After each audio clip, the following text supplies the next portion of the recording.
research writing, project writing, we have, as academicians, we have been reading a lot of literature reviews, we have been reading a lot of articles and been writing.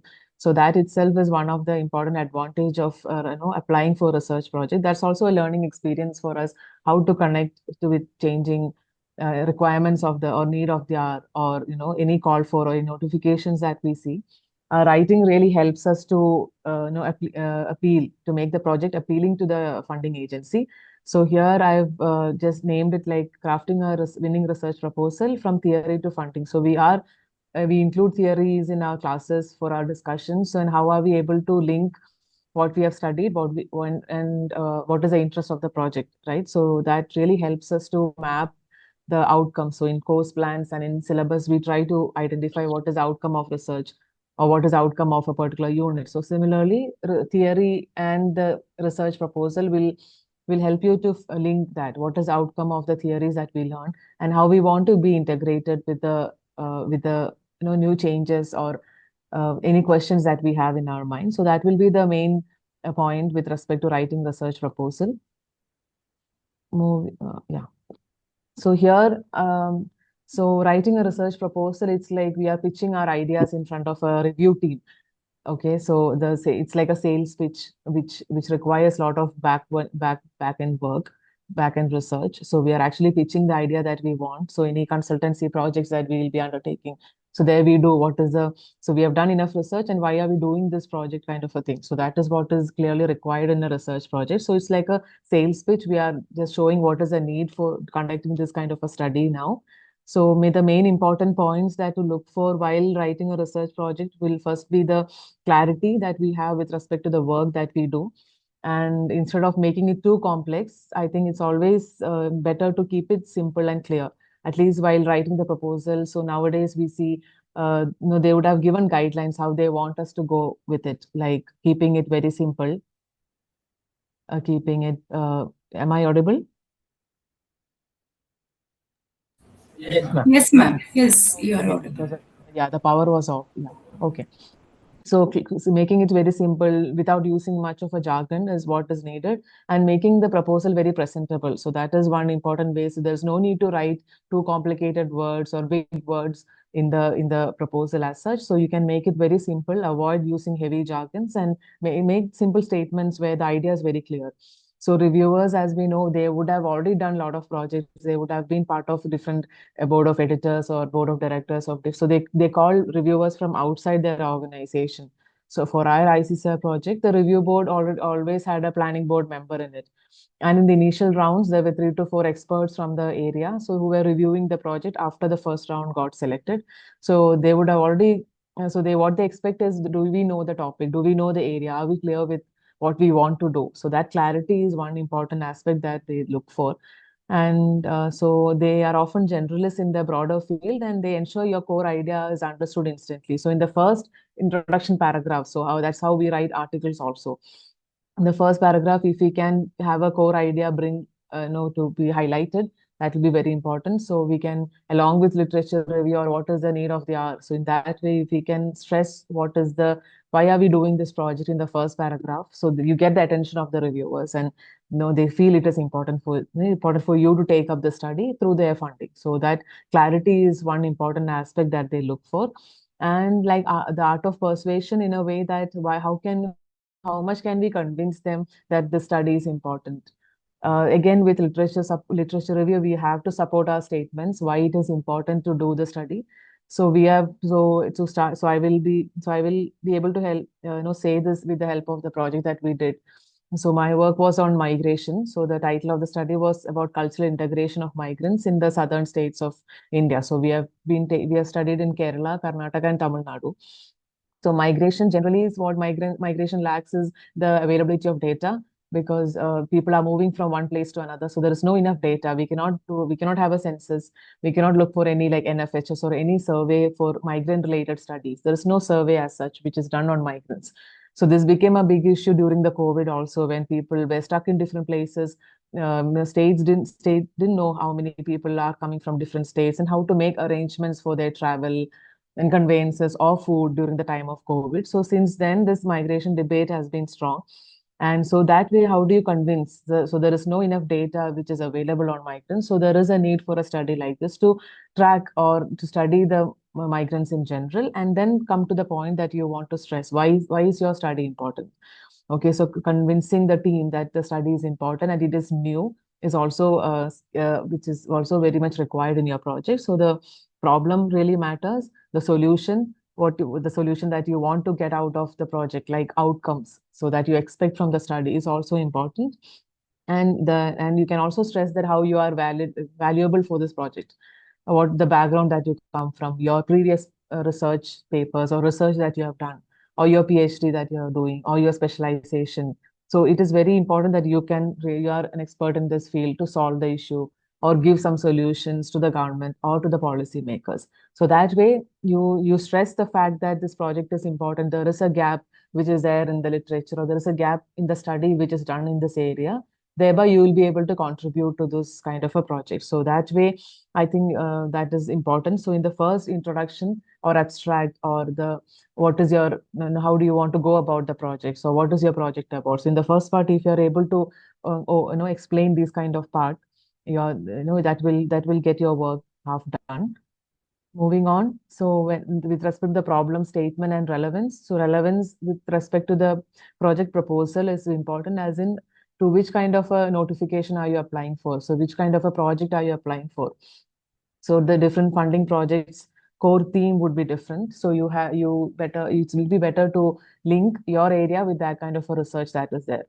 Okay, so this was our project came under the theme of Viksit Bharat when the ICSR called. So I think every year they might call because it's still 2047. So how is your topic contributing to Viksit Bharat theme? And obviously there will be different themes under which they'll be calling projects.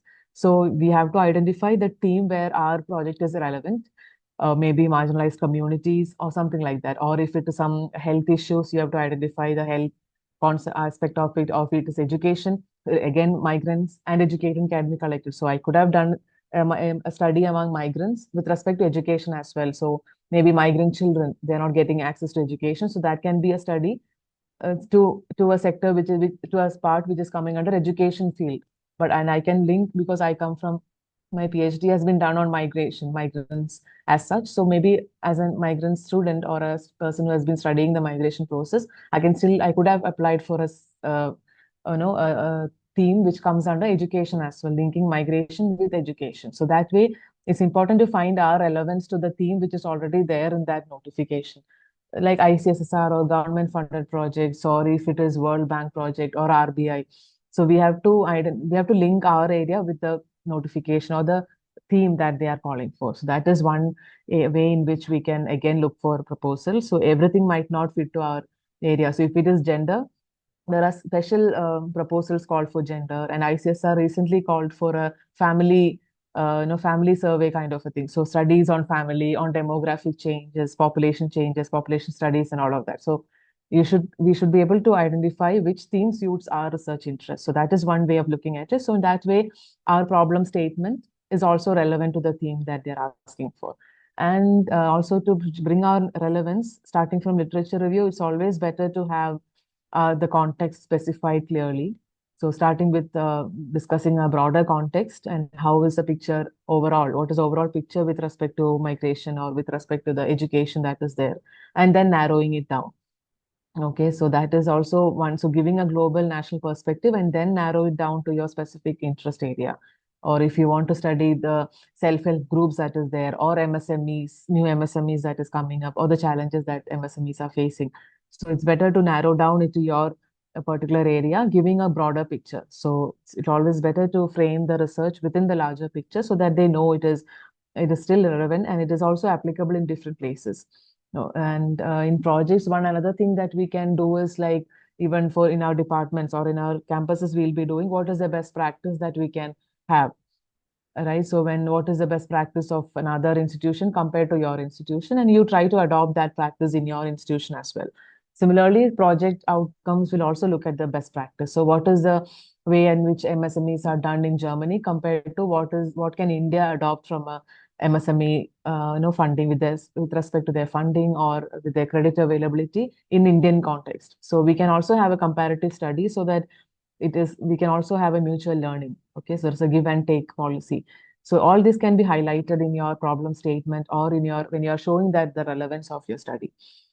And in that case, we can concentrate on the feasibility of the study, how far it is feasible for a study to be conducted in a 1 year time.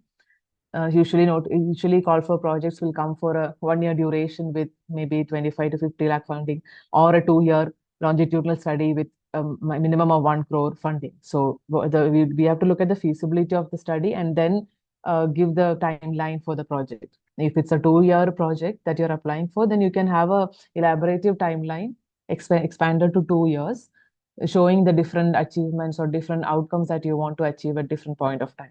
So the feasibility of the study is also that one thing that can be concentrated here. Then interesting, how can you make the study interesting so that you have to get the attention of the reviewers and make them feel it is important. So in our group, the team that we got selected, so we always get the review meetings done in the same cohort. So we meet the same people for this all review meetings. So one team which got the project was on Kerala Metro, that was there, Water Metro, that was there. So things like that. What is new in this, no, in this time is also important. How you link it with that. And one team in our department has a project on Jal Jeevan Mission. So recently we had a session in the department about the water scarcity in Bangalore and how it is below the what is required. The city, Bangalore city itself is under threat when there is less water below the ground. So Jal Jeevan Mission, so projects like that. So it should be interesting for the reviewers to give funding for the study, because there is a gap and you have to show that it is important for them to, for us to give the funding. And novel area of research is also one area, because an area which is largely researched upon may not be of interest to them. Okay, so new areas that's coming up. So we can also show. So it's through our writing, through how persuasively we can write. That's how they will also feel it is a new area that's not touched upon. So how we can justify the fact of novelty is one thing that you can look upon. So in our migration project, we were looking at, so migration have been done with respect to income or employment preferences, why people migrate and all of that. So all this kind of economics way of looking at migration or availability of job, wage differences, all of this have been always studied. Social economic aspect of it has already been done a lot of research on that. So this project was mainly on the cultural integration part of it. So here we were trying to study the cultural, if migrants are coming from different parts of the country to a southern state, how much of them are getting adapted to the culture which is there in South India. So if they're coming to Karnataka, how much of them are learning Kannada? How much of them learn like the food habits in the southern states? Sort of this cultural integration is what we were studying. So likewise, so we can already look for something new which is not done in this area. So that will also increase the interest of the reviewers. Then ethical concern. So there will usually be a pattern or a sample that they would have given with respect to the application form. Ethical concern is also one important thing that they'll ask for. And otherwise as well, we can write in our project what are the ethical concerns that we are following for our study, through questionnaires, and what are the questions. Well, in our case, they had asked few sample questions that you will be asking for your project. So some important questions without uh, without ignoring the ethical fact of a person. Okay, that is also one important area. So ethical concern of the project is also important. We are not asking too much questions about, even if you're researching a tribal locality, we don't ask too many sensitive questions, things like that. Then again, our relevance to the theme, how we can show that this topic is relevant to the theme under which the project has been called upon.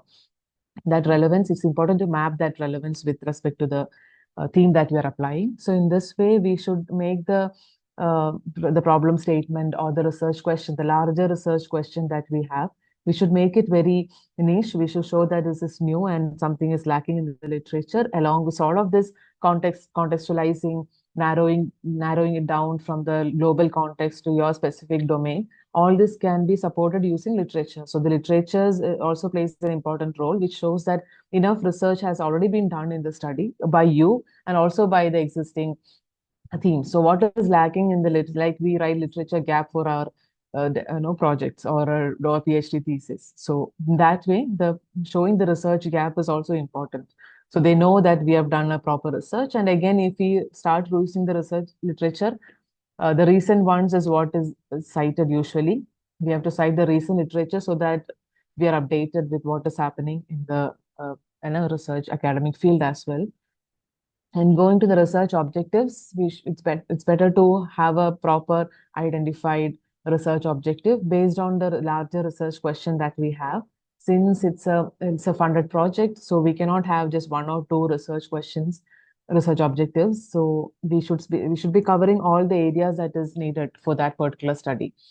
So specific questions, so clearly define what you will do and what you need to study. So what is the level of cultural integration that is there between the migrants and the local population? So specific outcomes that you're looking for, or what is the role of the local people or local community when migrants, when there is a person coming from other state to work in your locality. So specific objectives need to be defined when you are applying for the project, and again measurable. Establish a concrete criteria for measuring the progress. So once you have done with clear with the research objectives, with the methodology part also comes, how are you planning to achieve this, or how are you planning to calculate or measure this objective?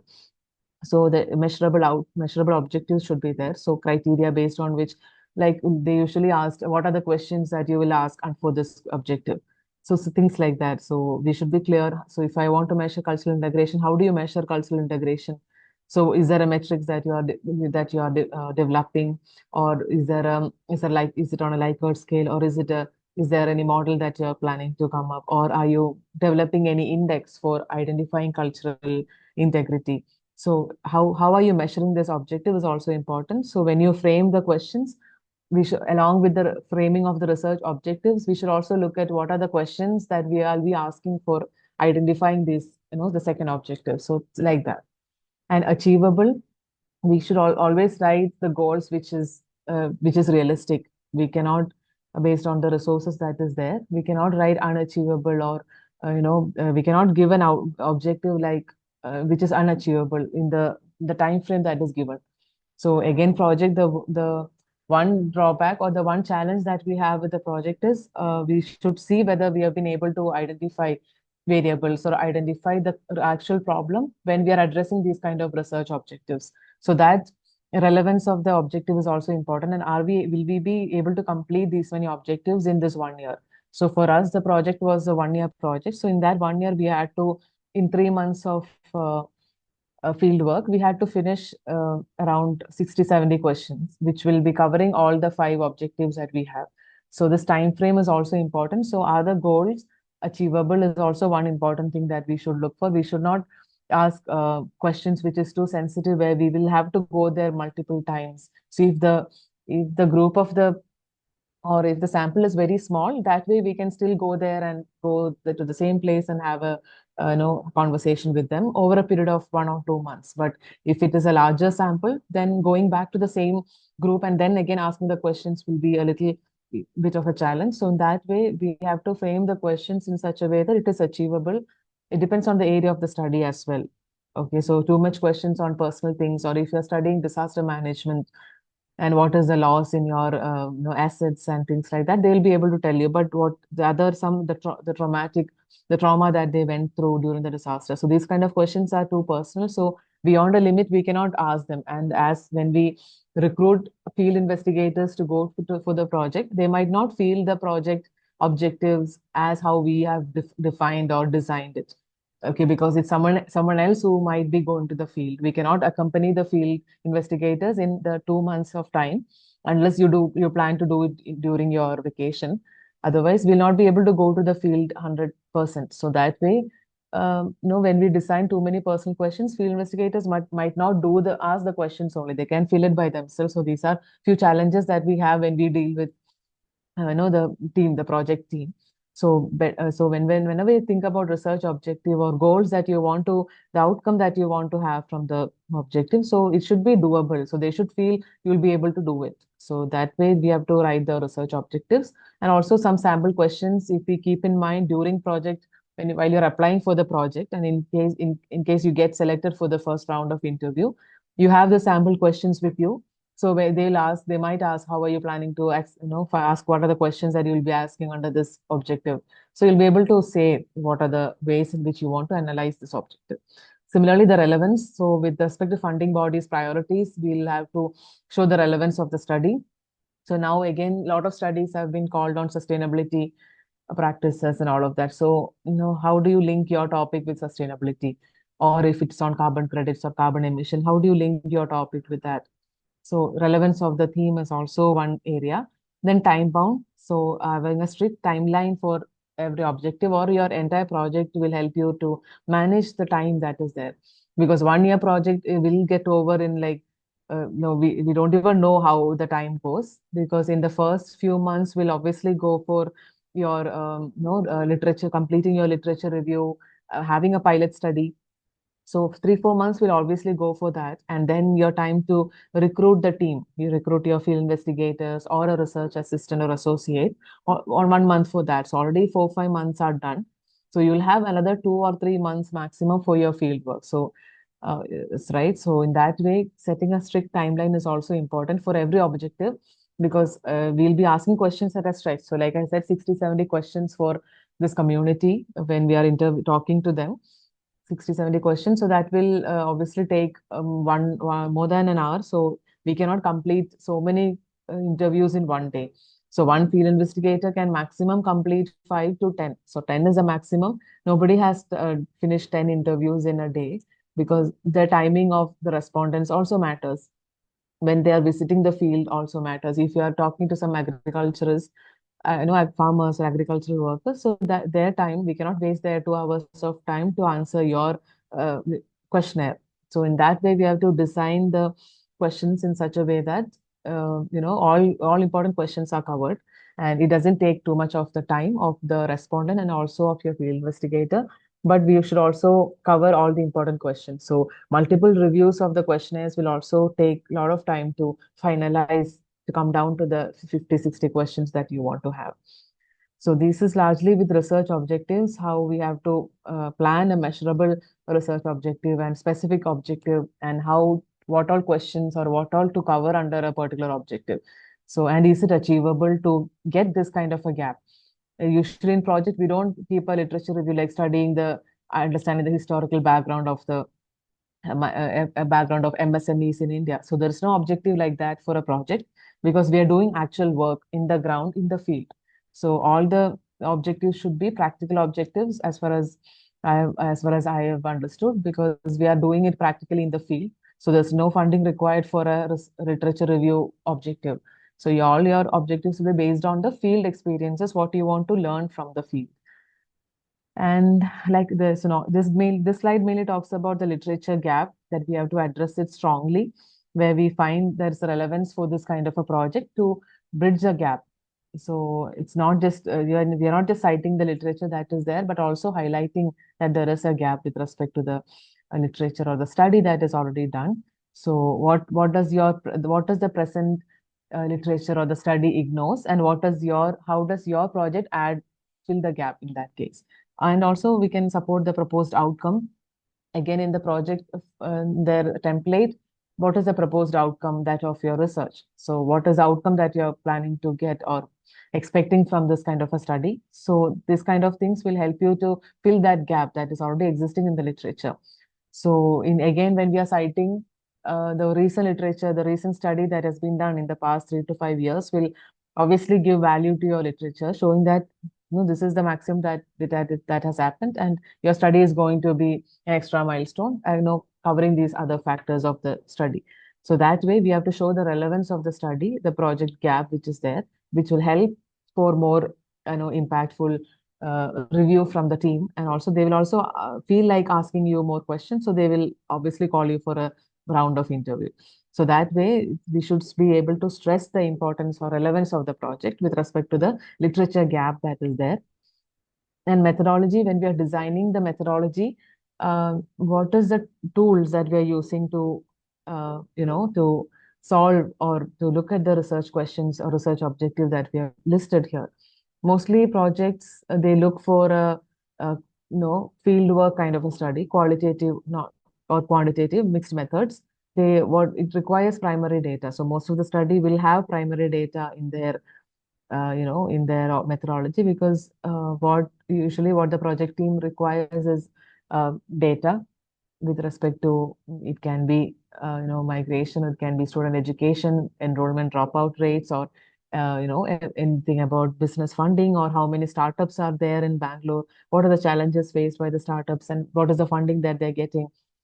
So these kind of things. So how do we address this question? So we do not. So mostly the projects will have a primary survey as part of, because there's a huge amount of fund that goes for field work. So we actually go to the field every day, to the field, talk to them, and the field work requirements, your travel and other kinds of settlements will also be done, will be covered by the project. So they will obviously want you to go to different fields. So recently our campus, one of them got a project based on the Northeast region. So the frequent travel to the Northeast and staying there for a few days and talking to the respondents in Northeast. So these kind of things, field work is an important part of a project, because we are talking about groundwork. We are going to the field. We are experiencing the what is happening, what is the reality. So that way, mixed methodology is mostly followed.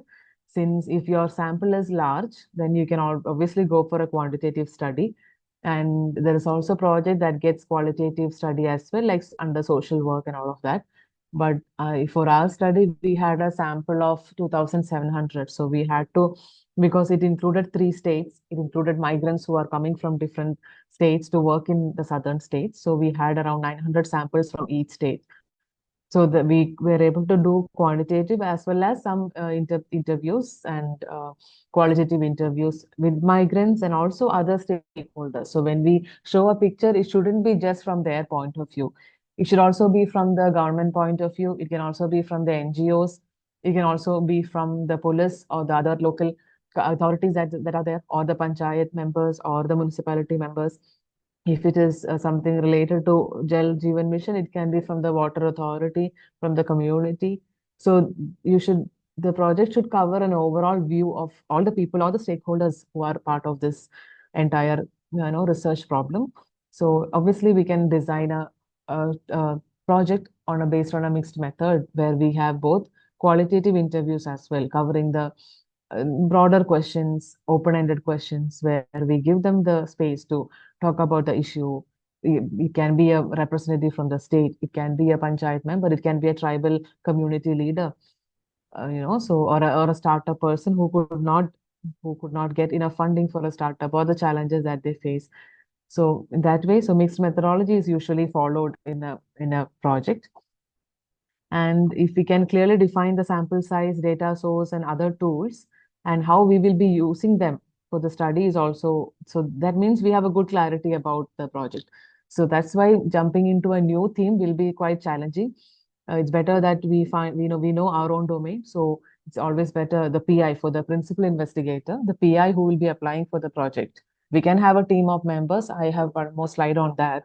So apart from that, the PI should be relevant to the theme. So they should know that the PI has worked on this area. He or she is not new to this field.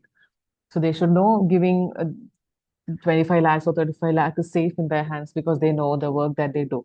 So that way, if we are clear with the sample size, so we know there are 1 lakh people in this 1 lakh people who have come from other states to Bangalore. So based on that, our sample size is this much. So if we know a clear idea about what is our sample going to be, and then what is the data source that we have? So we can rely on census 2011. After that, what is is there a data source to show what is the population of ST community in a particular locality? Things like that. So what is the data source? If there is no data source, that is again one problem with the area that we are working on, because there is no data source. That is the requirement or need of the study. So that way, so we should be having a clear idea about what is our sample size. We can always refer to all the recent reports that has been done. Need not be a census for a sample size. We can obviously look at different reports which is done by the government or any other agency to support that this many sample exists. So we are taking a percentage of the sample. And this is the data source that we have, and based on which we will be designing the tools for each objective. Like we said, how are you going to study each objectives? What are the tools that you will be using to study the objectives, apart from descriptive analysis and all of that? So that will give you will give them a clarity that what you at least what is your plan for the field. So this is about methodology, and again, we can support. There is also, like here I've given an example of NFHS. So a study which is relevant to family health survey, plus you are also doing your primary survey in something related to health. So that will again prove the same point. So that way we can still have secondary data available, but your primary survey will add value, supporting it with the secondary data. So that way we can obviously show that this study adds or tries to prove which is there, or it shows a different picture than what is there in the secondary data. So we can obviously show how we'll be using different sources of data. We have NFHS survey, plus we have the primary survey which we are doing to show not for a comparison, but how far is it able to show the data that is shown in NFHS. So to prove the same point through the field work, what is the reality that is there. So that way we can do data triangulation and show the relevance of secondary data along with your primary survey. So that will be one way of looking at the methodology part. And so having both primary and secondary data will actually strengthen the credibility of your findings. So we can already prove that the study is important, and the secondary data is available, but the primary data shows this, right? So most of the projects, the end of the what is the outcome of the project. So we try to have some policy document. We try to publish articles based on our project findings. So these are the outcome that we are expecting to do from a project. So we don't want it to be one just funded project and then go back to the cupboard. So the project, the team, even if it's ICSR or if it's a government funded project, they will obviously take away some important findings or policy recommendations from the project. So this can surely add value to your project. This will increase the credibility of your findings if you're able to support your secondary data with your primary survey. What is it that you have seen in the field, and what does the secondary data show? So in that way, it adds real value to the project. So in our project, we have done our last objective was to look at the social safety nets provided to migrant workers. So that way, a few states, as we know, Kerala, Tamil Nadu, and Karnataka, they have done a lot of this new policies for migrant communities with respect to their health insurance, job security, things like that. So, but how far do the migrants know about it? So this kind of picture, this kind of interviews or projects adds more importance to this kind of schemes. Are they actually reaching the migrant communities? Are they actually getting the benefit of them? How many of them know about the schemes that exist? So that's very important to find the gap. Okay, so there's also a study to find the gap. Is there any implementation gap with respect to any policy? So this way we should be able to link. So if we explain all the research objectives, and as an explanation in the methodology, we can also all say how each objectives will add value to the project, and what does the government get from the project. If the government is funding the project, what do they gain from the project? So this can be one way of looking at it. And one next important part is the team that you are making. Obviously, it's a project. It's not as one person's work. It's not possible to do everything by one person. So we obviously make a team. We have the PI, principal investigator, who will be the face of the project, or who will be responsible for all the financial transactions or all the communication from the funding agency, and also from the institution. So principal investigator plays an important role, as in the person should have a domain specific should be no have a domain authority in the area that you're applying for. Okay, so in that way it will help you to, if you are good at your financial strategy, or financial economics, or anything like that. So you can apply in some discipline that comes in that area. Similarly, so domain authority is important, that you have a PhD in this area and you have published in this particular area and you have a work experience of researching in this area. So principal investigator is very important. It should be qualified to lead the project vision. Most of the funding agency will ask for the qualification of the project, the principal investigator, not just PhD, but maybe PhD plus 3 years of experience or 5 years of experience, something like that. So PI should be qualified and should be related to the topic or the theme that you're applying for, and also the project, the whole idea of the project. So there should be a direct link between the PI and the project. Then comes the other co-principal investigators or co-project directors. So it's also called like co-PDs. So in your team, you can have a mix of people, so who are an expert in the field. So you will be knowing all the theoretical aspect of it. You're teaching labor economics, you're teaching migration, you're teaching population studies, but you should there should be if it's always better if there's a person who actually works in the field. So that adds value to it because they know the work that they do. If we are applying for any project that is in the, for example, studying in the tribal areas or something, it will be better to have a co-PI who is an activist, or who runs an NGO, which works among the tribal community. So that way, it will also increase the credibility of your project because you have one person who knows the area, who knows the issue that is there, who are aware of what is happening and what your project is. Okay, right? So that way, the team is very important. And also data analyst, some good statistician, because we are collecting good number of data, so we'll be able to do a lot of analysis and findings from the study. So it will always be better to have a good statistician who are good with numbers, basic data analysis that can be done. Okay, so who are good at their econometrics, good with data, research, and all of that. So that is very important. And then the field expert can be like someone like the government official, or who works in an NGO, or who is an industry expert to ensure real world relevance. So that is very important. So they know that the team should be a mix of all of these people who are valuable to the team. And most of the projects will also ask what is the role of each co-PI into this project. So you can obviously say the person who is from industry or who is from a government official will be able to give that kind of a perspective to the project already, and who is a statistician or a data expert will be able to see are we on the right track with respect to data collection, because once you're starting the data collection, once you enter it, as soon as you finish your field work, it's better to ask your field investigators to enter the data into an Excel, because at least you know what is the trend at which it is going. So a statistician will be able to help with that. Are we going the right direction, or do we have to rethink on some strategy to change your data collection? So that way, having a mix of team is very important. So again, in our team, again, 3, 4 of us are from the academics field. So we had one person who had a PhD in econometrics, and along with me, and then there was a person who was good at, because we are studying in cultural integration of migrants, so that is not from economics, that's not from business, so that mostly comes from cultural studies, English, history, and all of that. So we had one co-PI who was from an English department who was an expertise in cultural studies. So we had one specialization in that. And we also had a person who runs an NGO among the migrant workers. So he was from Kerala, and connected us to other NGOs that was there in Tamil Nadu and also in Karnataka. So that way we had a mix of team.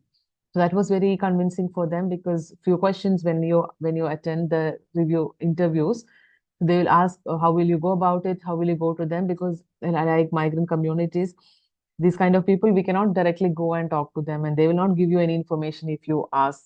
And it's not easy for you to go and talk, because they'll be standing in a group. If you have noticed how migrants travel, and also these kind of communities are very sensitive. You cannot directly go and talk to them like how you go take an appointment and go, right? So access to the community was very important. So we had one person who knows the place and who knows the area where we can do the survey. So all that helped us to prepare our methodology also. In Kerala, where are you going to do the study? In Karnataka, where are you going to do the study? So that way we are able to identify the localities which had more migrant workers. And then this expert helped us to figure that out. Similarly, the team should be convincing because when you apply for the project, they can clearly see who are the PIs and co-P, who is the PI and co-PIs. Okay, so they will obviously, and also under the when you're explaining your co-PIs, their qualifications, and you will also explain their relevance to this project. So that way, it's important to have a team, make your team. It's not so. Yeah, yesterday, one of our colleague was saying like it's not. We are two people might be good friends, but maybe we cannot do projects together because both of our interests are the same. So, but we should have a multiple group of people who can work, who can contribute to the project. So that way we should make the team so that from different. So here also we have projects run by one from business, one from psychology.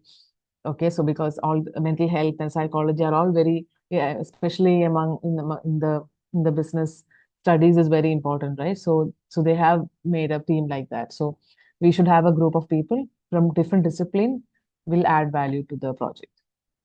And budgeting is another important aspect.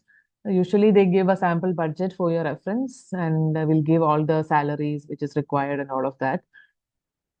So from the project, a major part of the project budget will go for your research staff because we all of us are full-time workers, so we cannot engage with the field unless it's a holiday. So we will require field investigators and research staff to support the project. So majority of the budgeting goes for that, allocation goes for that, for the salary of the RA and the field investigator. Institutions, the funding agencies have clear guidelines about how to go about their salary. So we can budget it like that. Okay, so how many RA and how many field investigators that you want depends upon the budget that you put forward. So research staff takes 35 to 40% of your budget, followed by the field work and travel expenses. That is the time that is required for data collection, the travel, the time, how many times you travel to the site, the accommodation, the food, everything that you want to cover during for your field work. And most of the funding agency also provides covers your travel for if you want to attend some conferences, minimal conferences, they would fund you for that. And data collection bills, all of that you can collect and keep to cover under your field work and travel expenses. And some minimum purchase of equipment and material is also allowed, like laptop or tabs. If you want to go for data collection, you can have tabs to fill the questionnaires, and recording devices and pen drives and all of that you can buy. And some overhead charges for the institution and also the dissemination. So what is the how are you planning to disseminate the findings from the project? Some most of the projects give provisions for that. You can, after the project is done, you can do a workshop for discussing the project. Okay, or you can have then other kind of publications goes like a report, policy documents, papers, things like that. So these are the heads under which the budget is mostly prepared. General guideline is usually given how many of the total budget, if your budget is 25 lakhs, how many of it can go for this? If your project is 1 lakh, how many percentage can go for your field staff? So clear guidelines will be given, even if you're applying for international funding in their currency, if it is euro or dollar. So they will give the budget allocation. So we will have to do it in the Indian currency and also in their currency because money is coming from their country to India. So they will do the conversion rates, how much money goes for conversion rates and for the international transfer. So there will be clear guidelines on that. So budget is one area where most time goes for preparing, looking at all these requirements, and it should also not go beyond the given given allocation. So usually if it is the notification or the proposal, the project is for a 1 crore funding, it's better to keep your budget up to 1 crore because after your presentation, after the review meeting or the interview, they will obviously cut your funding little bit. So there's no point if for a 1 crore project, there's no point keeping a 1 crore 20 lakhs because they will cut from 1 crore anyway. So we don't have to over budget and show that more money is required for our projects. So, or neither should we under budget what is realistic, and we should also show how are we using the money. So under the budget there will usually be an explanation area where we'll have to write how are we going to do the user research stuff, how many RAs. Maybe we'll write we want 1 RA and 10 field investigators, we have to justify why we need 10 field investigators. If our study is only going to be in Karnataka, why do we need 10 field investigators to do a study in Karnataka? Okay, so that way we have to justify why these many field investigators, or why these many, one research associate, one research assistant. Why do we need so many staff? So we'll have to justify with whatever description that we give. So we should be realistic. We should think how much time is required for your, for finishing your project. And it's always advisable to, recruit a very good RA. So research staff, your research assistant or associate will clearly help you to, because once he or she is in, they take major chunk of the work. Because I know with respect to my project, my associate joined after 3 4 months. So till then, I had a good idea about the project and the writing and the fund, how much is being spent. Once he joined, because he was really good with it, then after a point I lost track of what was happening, and then I had to catch up with him because he was managing it really well. So that way, research staff will help you a lot. So we can recruit a good research staff. So most of the work that goes in billing and all can be done. And planning your data collection and travel is also important because, like we said, what is your sample size? That will determine how much is your travel. Okay, so if you are collecting 1,000 samples from one Karnataka or Bangalore, how much time is required to collect 1,000 or interview 1,000 people? Okay, so like I said, for a questionnaire which has 50 to 60 questions, how much time does it go to interview one person with 50, 60 questions? So 1 minute for one question is not enough. So we will take more than that. So more than, so we can, like I said, almost like 5 to 10 interviews will be done, one person will be able to do 5 to 10 interviews in a day. So that way, how can we calculate 100 interviews or 1,000 interviews? So how many field investigators do we require to do or finish our field work in 2 months or 3 months? So that planning is required to actually divide the field work. So we'll write field work for 90 days. So 90 days ka travel, 90 days ka bill, accommodation, if it is permissible in your budget, or we can recruit from the same locality. So what we did was, for every state, we recruited field investigator from the same state. So we don't have to provide accommodation for them. They can do the field work from their home and come back to their home, but enter the data on the same day. So these kind of tracks. So a research associate used to keep track of the data, whether they are entering it on the same day. And he will report if someone is not doing it. He used to report it, and we used to immediately tell them that you have to enter it on the same day, because we don't know if whether they have gone to the field. So taking geotag photos of them being in the field, all of that need to be done. So a lot of checking, clarifications, everything goes for this. All other your energy goes for all these kind of things, right? So planning your field work and managing this many people, your team is also important. And equipment purchase, all that goes with how your institution works. Usually, whatever equipment that you can buy goes back to the institution, and overhead charge and dissemination.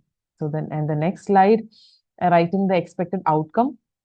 Uh, so usually, what is expected outcome? So there were questions on that. What is the expected outcome from your research?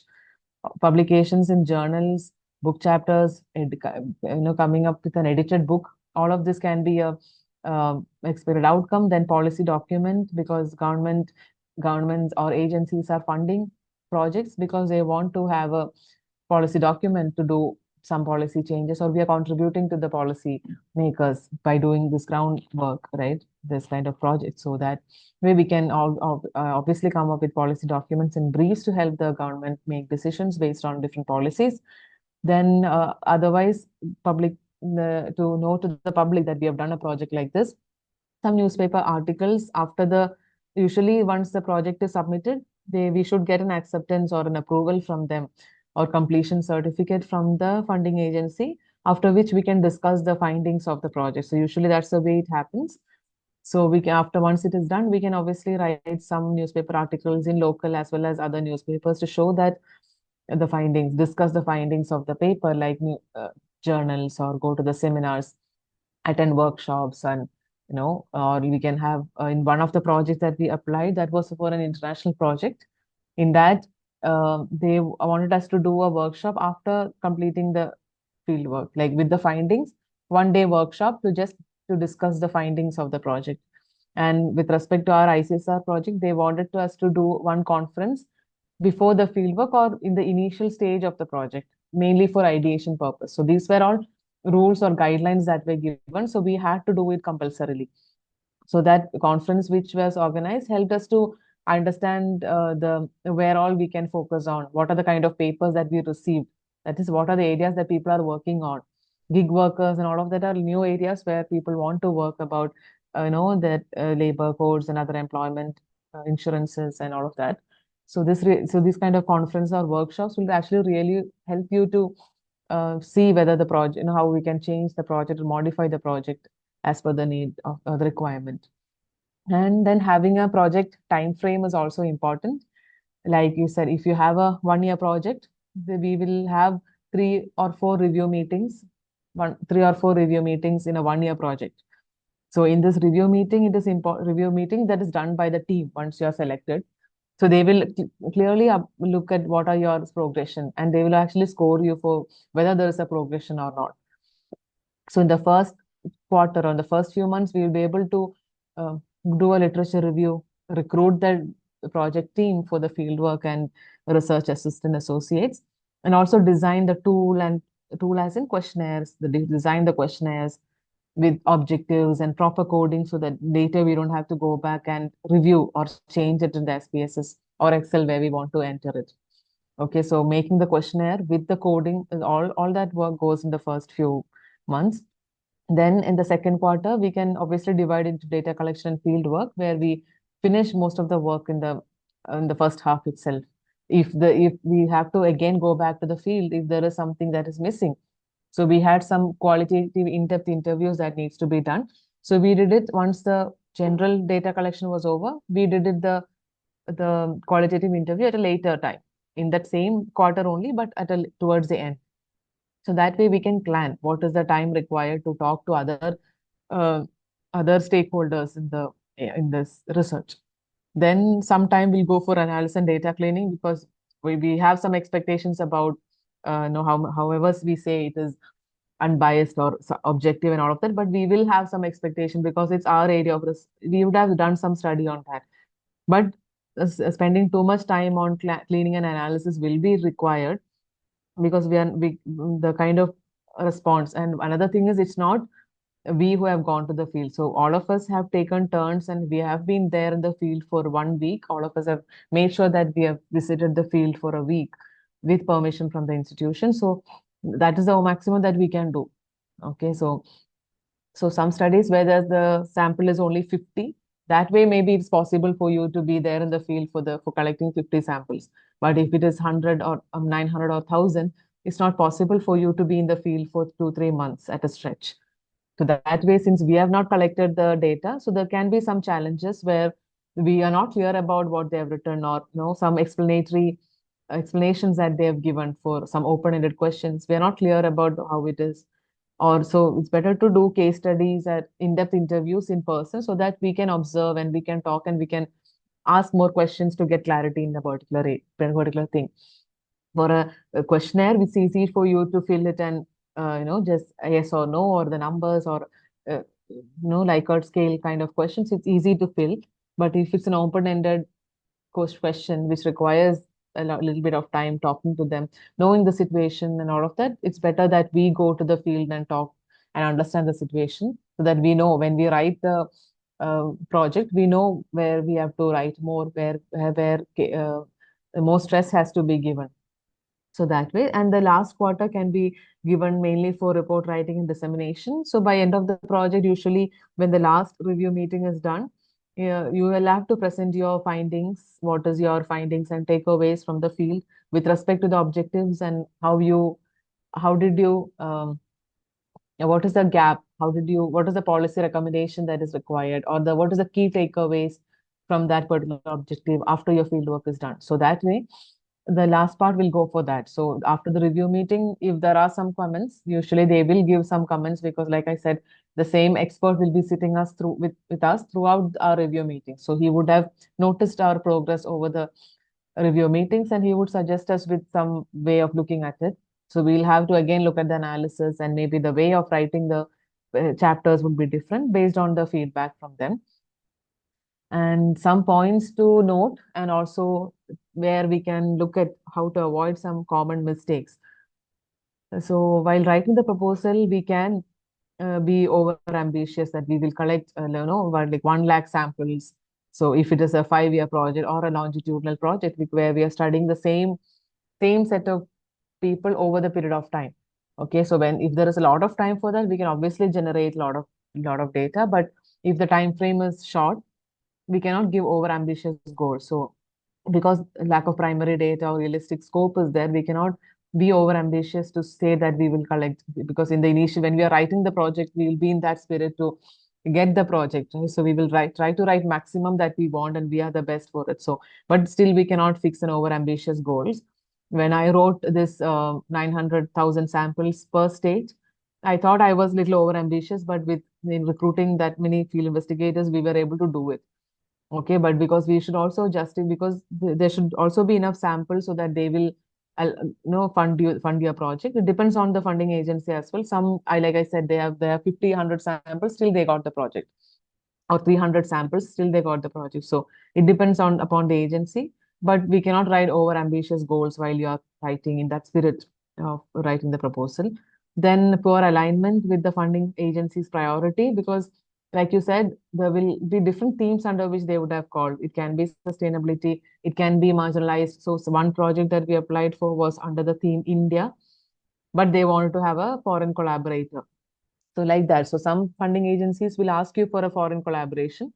So there you have to say why that person is part of your project. Why is he from Nepal? Why is he from Australia? Why is he from Germany? So we'll have to justify that person's expertise and alignment with the project. Okay, so funding agencies' priority is also important. We have to match it with the priority. Then a team is very important. If you have an unbalanced team without any domain specialist or methodologies, that will again will not crack the project first round, right? So should have a good team which will be balanced, which will be able to cover, match each other's preferences or specializations. And the best practice to follow when you are writing a project proposal is strictly follow the format that is given. So for uh, uh, every funding agency, they, along with the details of the project, guidelines of the project, they will give a sample for you to refer, at least the format in which you have to go. So it's better to strictly follow the format. And also with respect to word limit, now clearly they specify 250 to 300 words, or maximum 300 words. So in some pages we cannot enter more than 300, because now everything is online submissions. We cannot enter more than 300 words for that particular box. But if it is a PDF that you're uploading in the same format, in that case, it's better to follow the format, because they're not looking for us to write essays on each headings that they want us to fill. But we should always be just should also justify why we are doing this. So better to keep, if 300 words means abstract, 300 means 300 words abstract. Literature review, so this ICSR had literature review to be done from recent literature that was there, which is relevant to the theme and all of that. So they were asking around 1,000 words.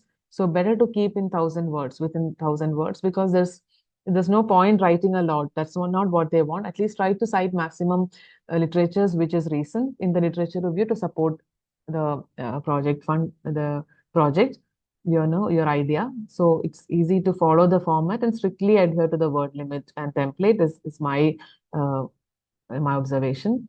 Then the review samples, go through the sample proposals and budgets on the website. So like they said, they will clearly indicate the budget, how they want it to be done, with the headings, with the subheads and all of that. So go through the sample proposals, and the salary of, or the remuneration of RAs and field investigators, everything would be given. And what is the maximum overheads that the institution can have, everything would be specified. So it's budgeting. So there should be one person who can work on the budget, so that will really help, because once I prepared the budget, I had one of my team member who was really good with projects funding. So she helped me to make the budget finalized.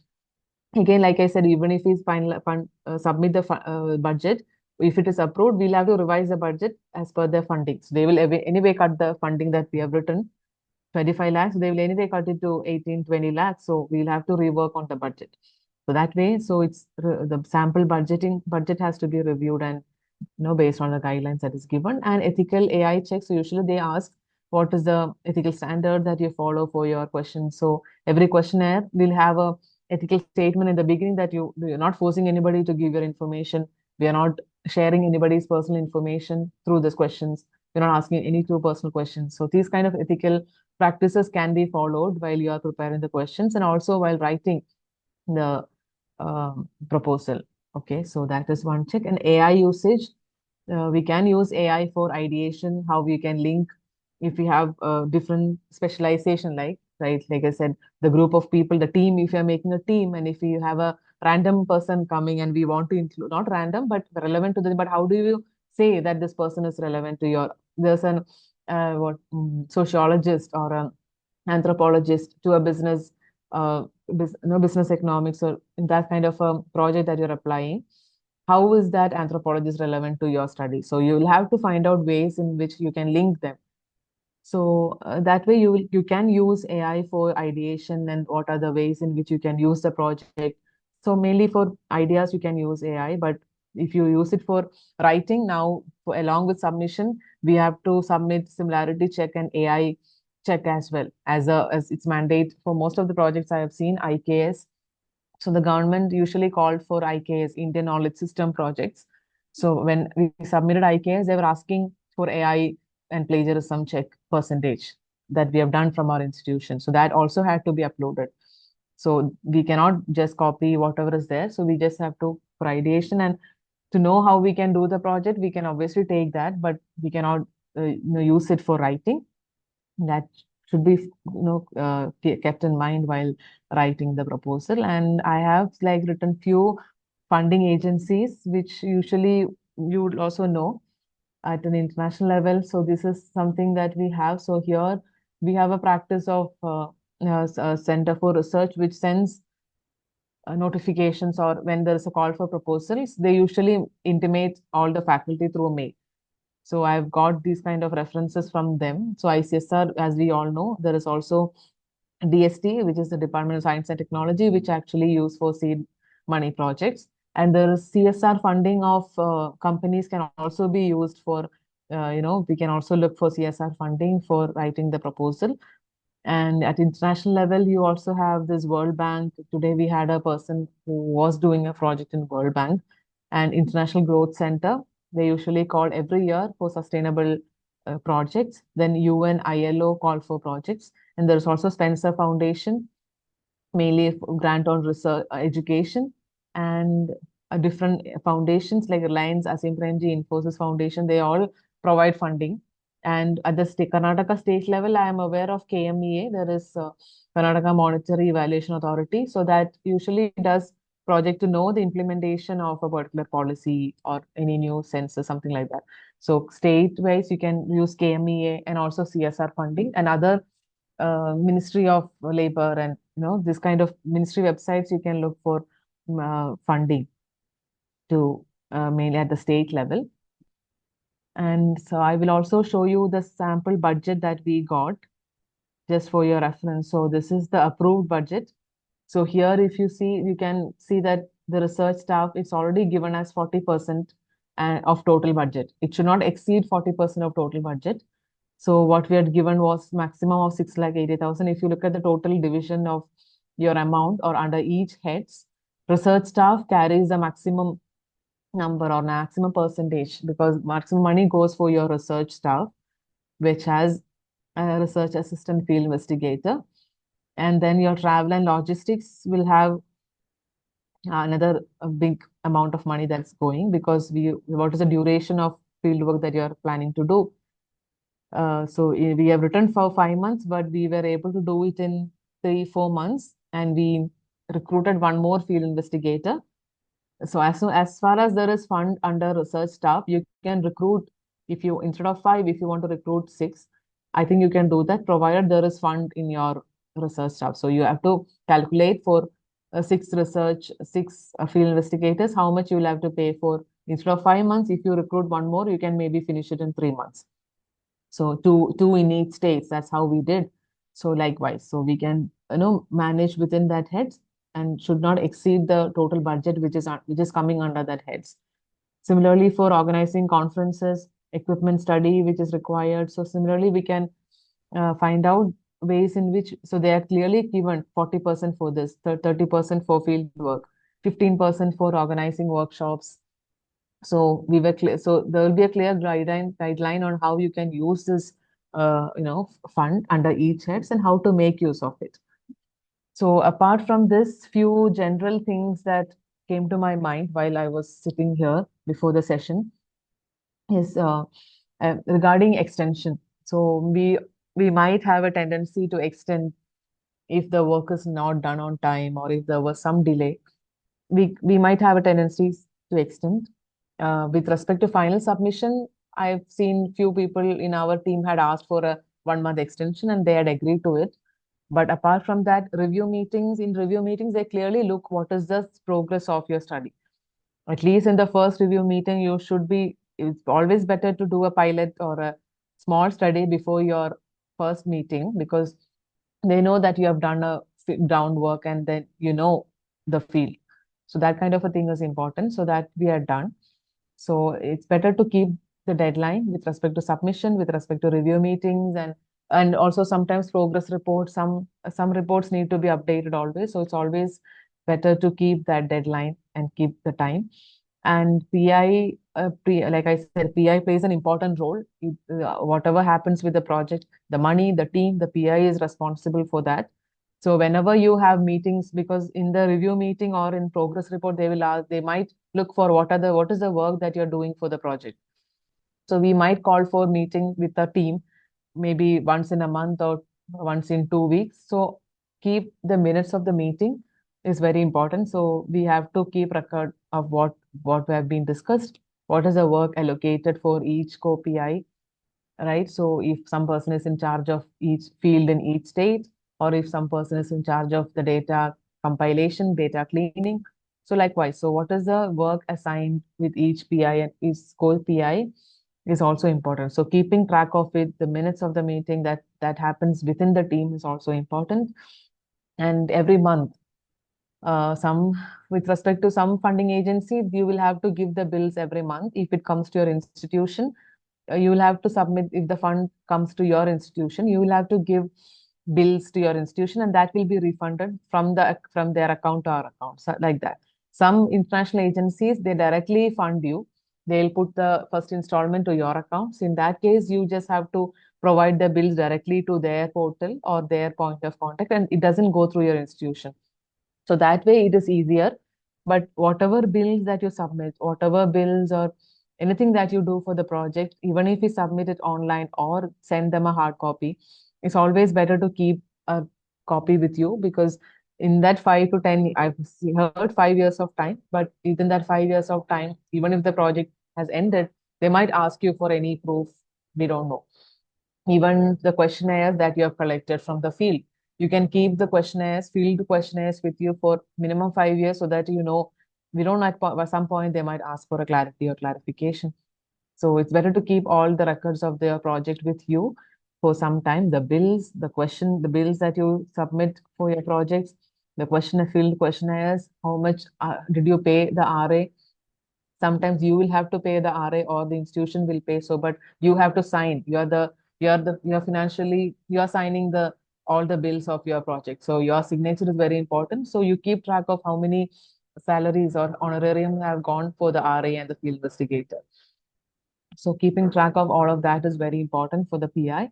And if you need any letter or support or letter of certificate from the institution, you can, I think, before submitting the project, you can ask the team for a completion certificate. So even if you're finishing your project and submitting the final project, they will give you the utilization certificate from the institution, like how much you have used the money. Okay, so how much is remaining in your account, and you will have to give it back to the funding agency if there is some balance in your account. So these kind of practices are so institutions which continuously engage in these kind of funding projects will obviously know the rules for this, but you should also be aware of the rules and regulations and guidelines of the funding agency. And when you get the award letter, they would have listed around 30-40 points.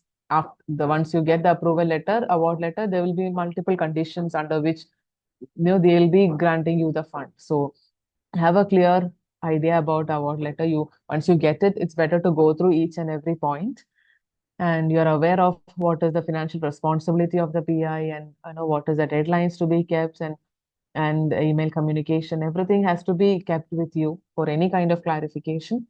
And for international funds, we know there is some kind of an uncertainty that we know with respect to if you're taking funding from the US or any other country. That funding can stop at any time. There is some kind of an uncertainty. So we have few colleagues here who got funding from the US, but when the government changed, their entire project got cancelled and they had to return the money back, and they're left with whatever work is done for that. So these kind of uncertainties are there with international agencies when you're taking these kind of funded projects. But apart from that, from my experience, it's a good learning, because we will always be aware, and those who like field work, those who like going to the field and getting a break from academics, and having that research interest in you, this is a very great experience for us to learn more, and reflect on what we are doing and how we can contribute more. And for the interview as well, because for the interview, I mean, when you're selected with the first round, when you attend the interview with the expert panel, all of that, they will obviously they might ask you be ready with PPT, 5 slides, and all of that. But we know there are a lot of people waiting in the queue, right? So we might not get time to tell the title of the project is, the objectives of the project. We might not get any uh, any time to show their slides, but at that time, you should be the PI who is the one they will ask the PI only to present and PI only to talk. And if there is some support required, or in terms of convincing or talking, you can ask. In our case, we could have asked any PI to get in and talk if required. But in recent ones, I heard they were not allowing anyone else to talk. They wanted only the PI to attend the interview and go through the selection process. So we don't know. The rules might change as per the funding agency, but PI should have a good understanding about the project, and how it depends on how you are able to tell and justify that the project is important and their team is important, that you should highlight the team experts that you have in your team, so that they know that you will do a good job at the field. Um, this is it from my side. If you have any questions or anything more to ask, I'll be happy to share.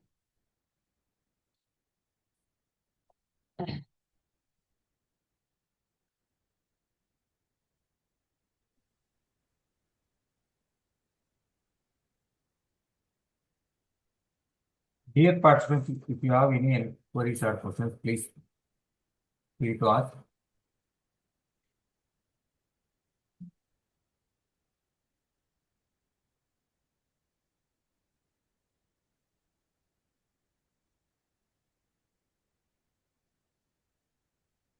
No, unmute ಆಗಿದೆ.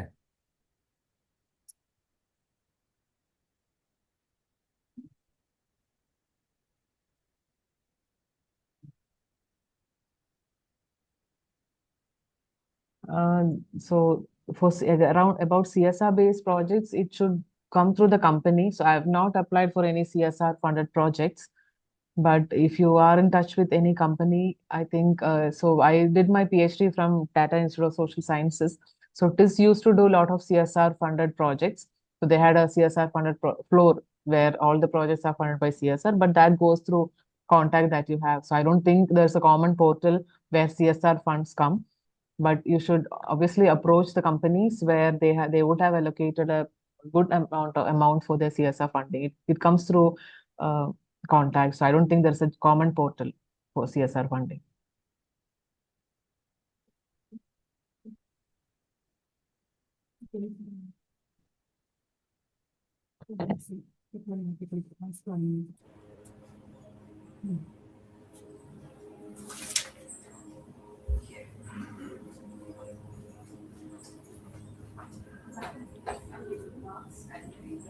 Participants, any questions?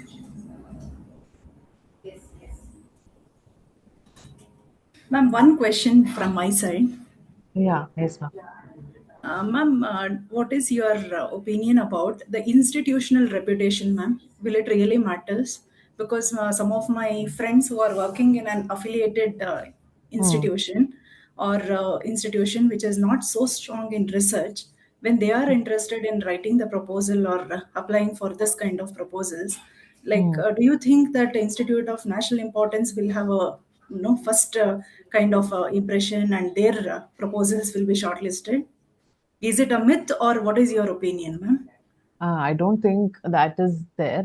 That's what I said. If you have a good mix of people in your team, if I am applying only by including my own, you know, colleagues from Christ University, that than that, if I include more people from different universities or think tanks or research institutions, that will add more value because the project will come in your PI's name in the institution where PI is, but that collaboration really matters. I don't think that is there.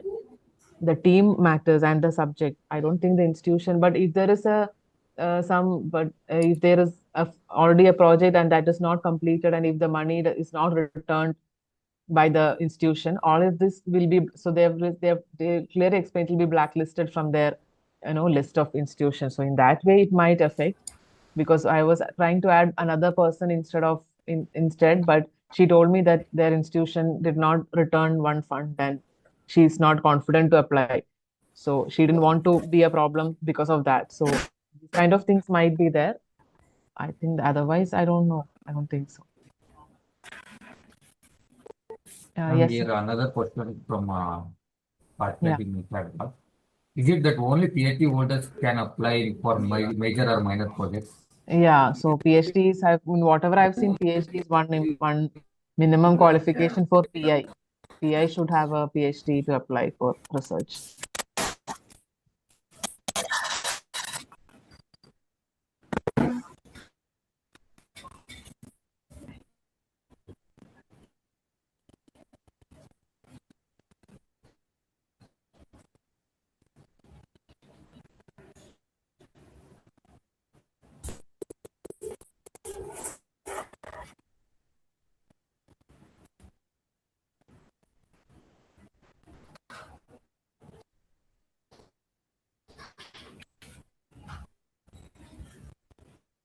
Any other questions?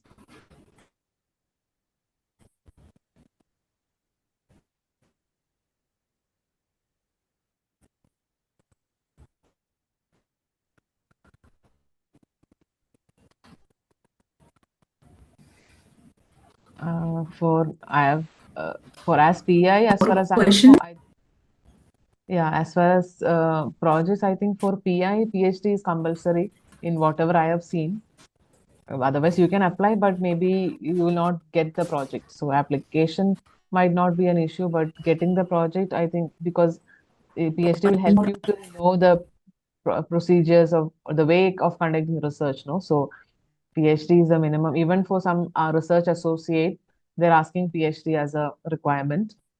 For research assistant, master's program is enough, but other for research associate, some notification ask for PhD as the minimum requirement. So PhD is required when you want to be in research as the PI, and sometimes co-PI as well, because your highest qualification really matters.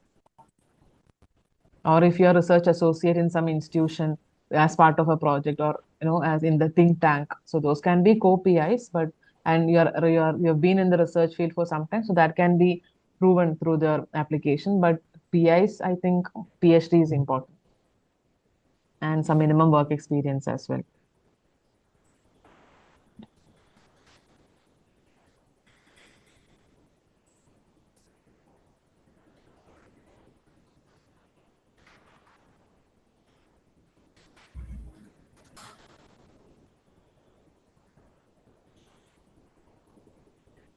JRF advertisements, ma'am. Is this question was addressed, right? JRF advertisements, yes.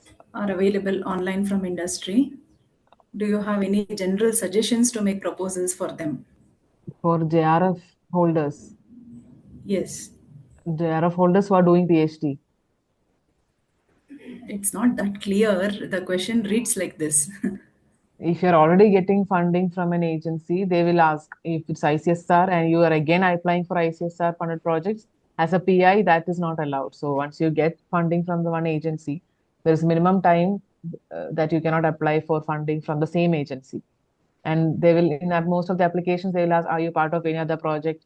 And what is the role, co-PI or co-PI, PI or co-PI? So these kind of things matter. Depends, changes from one portal to another, one agency to another. You have to look into it.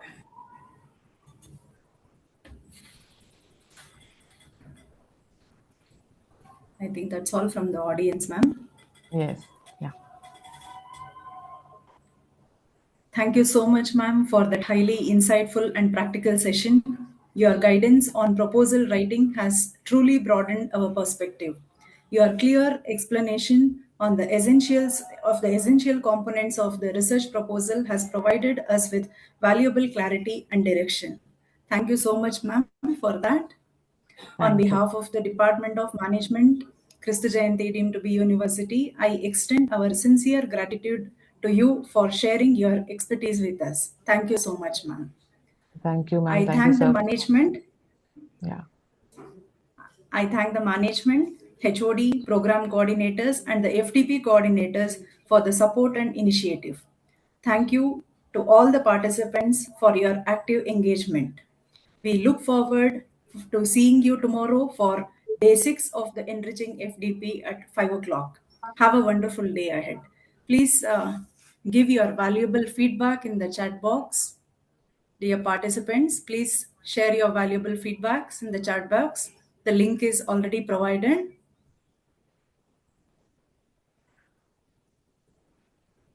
Thank you, ma'am. Yeah. Have a wonderful day ahead. Thank you.